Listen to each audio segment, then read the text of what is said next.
포인트 44 가정법 과거형. 원래는 가정법에서 이걸 따로 배워야 되는데 여기에서 오늘 그 부사절과 같이 이렇게 해서 비교 설명한다 이렇게 보면 되겠습니다. 요거는 동사의 구조를 잘 기억해야 되는데요. if 그다음에 주어 동사의 과거형 플러스 목적어 뭐 이하 오고요. 주어 플러스 조동사의 과거형 플러스 동사 원형. 자, 여기서 정말 중요한 것은요. 동사의 과거형이라는 것과 조동사의 과거형 플러스 동사 원형 이 구조를 잘 기억하고 있어야 됩니다. 다시 말해서 가정법 과거형에서는 동사의 형태 이것을 얼마나 잘 기억하고 있느냐가 관건입니다. 잘 기억하고 있어야 됩니다. 얘네들을 자, 한번 같이 읽어보겠습니다. if절에서 과거형 동사가 쓰이면 이 내용은 주절의 이유를 나타내는데 과거형은 시간의 거리감을 통해서 다시 말해서 현재보다 과거가 시간적 거리감이 있죠. 현재는 지금이고 과거는 지나간 시간이니까 거리감이 있잖아요. 그래서 그 동사가 나타내는 내용이 사실일 가능성의 거리감을 표현한다. 이 말이 무슨 말일까요? 사실일 가능성이 거리감이 있다는 것은 사실일 가능성이 없다는 말이에요. 그래서 그 동사가 일어날 가능성이 없음을 나타냅니다. 그러므로 not을 이용하지 않고 not의 의미를 실네요. 그쵸? not을 안 썼지만 not의 의미가 들어가 있는 거예요. 한편 과거형 동사는 일어나지 않음을 표현하는 것이지 시간적으로 과거임을 나타내는 것은 아니라는 거. 다시 말해서 동사의 과거형의 형태가 과거라는 거지 시제가 과거라는 얘기는 아니에요. 시제는 언제일까요? 시제는 미래나 현재를 나타냅니다. 그래서 시간과 관련이 없다. 형태와 시제는 관련이 없다. 이것을 알아둘 필요가 있습니다. 자, 각 예문을 좀 살펴보면요. If you look took a taxi, 여러분이 택시를 타면 여러분은 거기에 더 일찍 도착할 수 있는데 이런 뜻이에요. 여러분이 택시를 타지 않기 때문에 네가 택시를 타지 않기 때문에 너는 거기에 더 일찍 도착할 수 없다 이런 이야기고요. 가정법이라고 하는 것은 사실은 이런 그 객관적 사실, 실제로 일어나지 않았음을 이야기한다기보다는 어떤 의미냐면 네가 택시를 타고 왔으면 좀 더 빨리 올 텐데 이런 바람, 소망을 나타낸다고 봐야 돼요. 그러니까 말하자면 우리가 의미라고 했을 때요. 의미, 그러니까 겉으로 드러나는 언표적 의미. 말해서 글자 그대로 나타나는 의미가 있고요. 그 속에 담겨 있는 내재적 의미가 있죠. 지금 여기서 나타나는 요 그 직설법으로 바꾸는 요것은요. 언표적 의미예요. 언표적 의미. 여기에 속해 있는 내재적 의미가 있겠죠.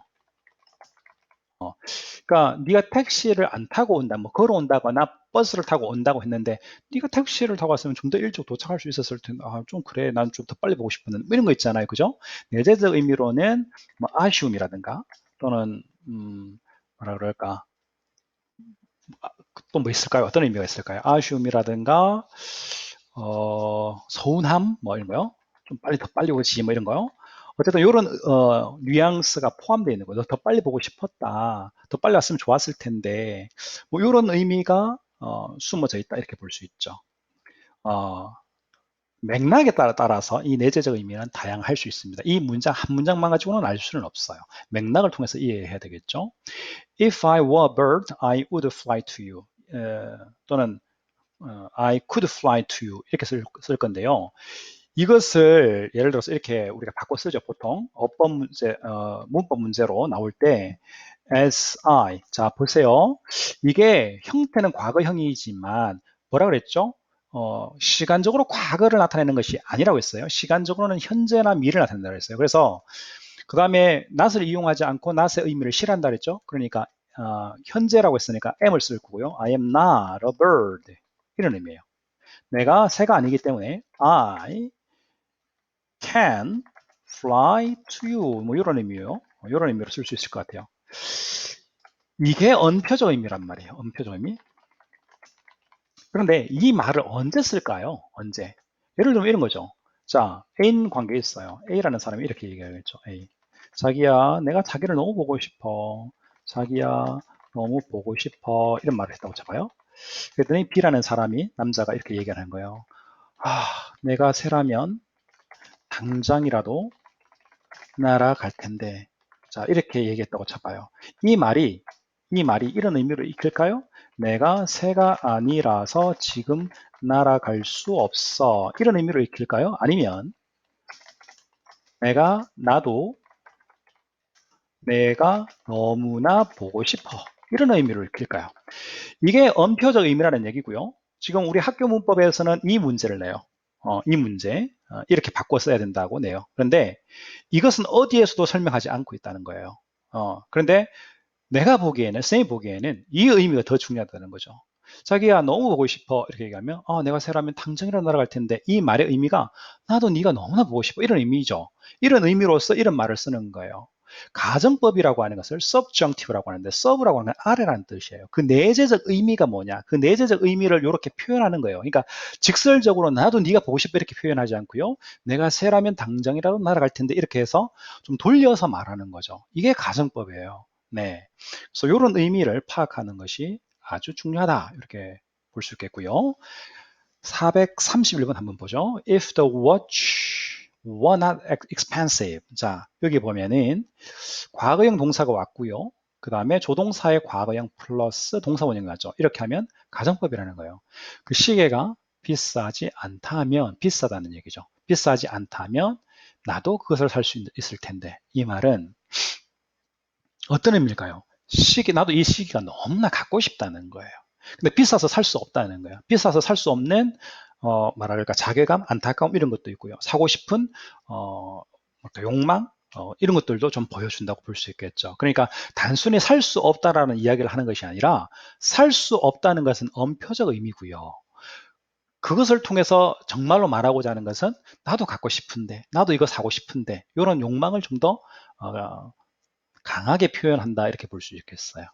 If he went with me, 만일 그가 나와 함께 간다면 I would be happy. 나는 행복할 텐데. 예. 그가 나와 함께 간다면 그가 나와 함께 가지 않는다는 얘기고요. 그래서 내가 기분이 그렇게 써 행복하지는 않다는 이야기예요. 그래서 이 말은 어떤 의미일까요? 나도 그와 가고 싶다. 이런 의미를 강하게 내포한다고 봐야 되겠죠. 내가 그와 가지 않아서 내가 행복하지 않다라는 말을 하려고 하는 게 아니에요. 내가 행복하지 않다라는 말을 하려고 하는 게 아니고 나도 그와 가고 싶다. 나는 그와 가고 싶다. 나도 또는 나는 그와 가고 싶다. 이런 의미죠. 그와 가고 싶다라는 의미가 포함되어 있는 거지 내가 행복하지 않다는 얘기를 하려고 하는 것은 아닙니다. If I were a doctor, 내가 의사라면 내가 그녀를 치료할 수 있을 텐데. 예. 내가 의사가 아니어서 그녀를 치료할 수 없죠? 당연한 거예요. 물론 기본적인 처치는 할 수 있겠지만 이 말은 무슨 말일까요? 내가 그녀를 치료해 줄 수 없는 치료해 줄 수 없는 무엇을 나타낼까요? 안타까움을 나타낸다고 봐야죠. 안타까움. 예? 내가 너무나 그녀를 치료해 주고 싶은데 치료해 줄 수는 없어서 너무나 안타깝다. 그 얘기를 이 속에 녹여냈다라고 봐야 돼요. 그게 가정법의 의미예요. 가정법의 의미는. If we had a camera now, 만일 우리가 지금 카메라가 있다면 우리는 would take a picture of the tower, 그 탑 사진을 찍을 수 있을 텐데 너무나 아쉽다는 얘기겠죠. 이 탑이 너무 멋있었는가 보죠. 그죠? 이 탑이 너무나 멋있었는데 찍을 수 없어서 안타깝다 이런 얘기를 던진다고 볼 수 있어요. If you stayed in New York, 만일 그녀가 뉴욕에 머문다면 그녀는 데이비드를 만날 수 있을 텐데 그녀가 지금 보스턴에 있어서 데이비드를 만날 수 없다는 거. 데이비드를 만날 수도 있었는데 데이비드가 잠깐 왔는데 예를 들면 이런 거예요. 뉴욕에 계속 있었어요. 그녀가 계속 있었는데 잠깐 보스턴에 무슨 볼 일이 있어서 갔어요. 그리고 데이비드가 때마침 뉴욕에 온 거예요. 그래서 뉴욕에 있었다면 볼 수도 있었는데 안타깝다 이런 얘기죠. 이 둘은 충분히 만날 수 있는 그런 것들이 막 이런 거 있잖아요. 뭐 드라마에서 아주 극적인 장면 이게 이제 만나려고 왔는데 예를 들어서 뭐 다른 데로 갔다거나 이렇게 되는 경우 있죠. 그런 경우라고 우리가 이해할 수 있겠습니다. If he lived here, 만일 그가 여기에 산다면 그는 볼 수 있을 텐데 그 바다를요. 매일 바다를 볼 수 있을 텐데. 예. 뭐 예를 들면 이런 거죠. 그 남자가 바다 보는 걸 너무 좋아하는 거예요. 그건 아는데 자 지금 여기가 지금 바닷가죠. 여기에 산다면 바다를 볼 수 있다고 했으니까 여기 바닷가요. 이제 이 말을 하는 화자가 남자인지 여자인지는 잘 모르겠어요. 근데 여자라고 쳐봅시다. 근데 이 남자가 바다 보고 싶다는 걸 너무나 잘 알아요. 근데 자기가 혼자 온 거예요. 그러면서 이제 회상한다거나 또 옆에 있는 사람한테 이야기하는 거죠. 그가 여기에 있다면 그도 바다를 매일 볼 수 있을 텐데 나만 와서 좀 아쉽긴 아쉽네. 뭐 이런 의미일 수도 있고요. 그가 이제 예를 들어서 너무나 병색이 완연해서 올 수가 없는 거예요. 이 먼 거리를. 그래서 막 슬픔을 나타낼 수도 있고요. 다양한 의미가 전개될 수 있겠죠. If we started now, 만일 우리가 지금 시작한다면 우리는 늦지 않을 거야. 예, 우리가 지금 출발하면 늦지는 않을 거야. 지금 출발해야 된다는 그 다급성을 이야기하고 있는 거고요. 아직 출발하지 않았다는 거예요. 그래서 우리가 지금 빨리 출발해야 돼 이런 다급함을 이야기한다고 볼 수 있겠어요. 지금이라도 출발하면 늦지는 않을 거야. 근데 더 늦으면 어떻게 해요? 더 늦으면 더 늦게 출발하면 늦을 거라는 것을 암시하고 있는 거죠. 그래서 지금 출발하지 않아서 우리가 지금 출발하지 않아서 우리가 늦을 거라는 것을 이야기하는 것은 아니에요. 물론 그런 의미일 수도 있죠. 내가 지금 출발하지 못한다는 것을 기정사실화하고 있다고 볼 수 있겠어요. 그래서 우리가 늦을 거라는 거. 그래서 뭐 이거는 상황에 따라서는 짜증 또는 짜증난다 또는 뭐 안타깝다 이런 것을 나타낼 수 있겠죠. If I were rich, 내가 부자라면 나는 집을 살 수 있을 텐데, 저 집을 살 수 있을 텐데 이 말은 무슨 말일까요? 저 집을 너무나 사고 싶다 이 정도의 의미라고 볼 수 있겠죠. 내가 부자가 아니라서 살 수 없다는 얘기예요. If the princess, 공주가 사실을 안다면, 사실 모르고 있다는 얘기고요. 그녀가 그와 결혼하지 않을 텐데 그와 결혼하려고 준비가 되어 있고 내가 말을 해줄 수는 없지만 참 안타깝다는 얘기죠. 저 나쁜 놈인데 뭐 이런 얘기예요. If I were you, 내가 너라면 내가 너가 될 수는 없죠. 내가 네가 아니기 때문에 나는 그와 같이 말하지 않겠다 이런 이야기고요. 너 그딴 식으로 말하면 안 돼 이런 이야기죠. 너 그렇게 말하면 되겠니? 내가 너라면 나는 그렇게 얘기 안 해. 뭐 이런 이야기예요. 너 그렇게 얘기하면 안 된다라고 이렇게 꾸짖는다거나 타이른다거나 이런 의미로 쓰였다고 볼 수 있겠습니다. 아시겠죠?